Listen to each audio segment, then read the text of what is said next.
পারে নাই। তাই কইতেছি সিচুয়েশন কেমনে পাল্টাইতে হয় সেটার জন্য গুরু না মানেন, পরামর্শ নিলে ক্ষতি নাই। আর জামাত শিবির এনসিপি কে বলি, চান্দাবাজদের বিরুদ্ধে কথা বলেন, অসুবিধা নাই, কিন্তু বিএনপিকে দল হিসেবে, তারেক রহমানকে রাজনৈতিক নেতা হিসেবে আক্রমণ করেন না। এতে দেশের উপকার হবে না। বিএনপি মানে চান্দাবাজ না, বিএনপি মানে জিয়াউর রহমান, বিএনপি মানে খালেদা জিয়া, বিএনপি মানে আমাদের anti Baksal pioneer political platform. সেটা ধ্বংস হইলে বাংলাদেশ বিপদে পড়বে। বিএনপি আমাদের শত্রু না, বিএনপি আমাদের বন্ধু সহযোদ্ধা। তার উপরে অভিমান হইতে পারে, কিন্তু ঘৃণা করা চলে না। রাজনৈতিক বিভ্রান্তি থাকতেই পারে, কিন্তু বিভেদ ডেকে আনা যাবে না। বিএনপি এই জাতির স্বতন্ত্র চেতনার এক অবিচ্ছেদ্য অধ্যায়।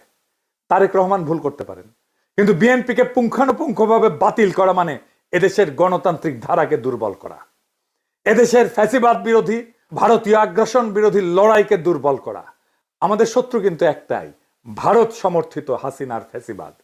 সে জায়গায় দাঁড়ায় আমরা যদি নিজেদের ঘরে আগুন লাগাই, তবে মুক্তি আসবে না বাংলাদেশের মানুষের, আসবে বিভ্রান্তি আর ধ্বংস।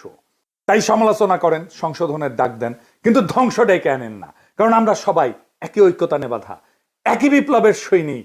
এই সত্যটা ভুলেন না। এই সত্য ভুললে বিপ্লবকে রক্ষা করতে পারবেন না। বিপ্লবকে রক্ষা করাই আমাদের প্রথম কর্তব্য। ইনকিলাব জিন্দাবাদ।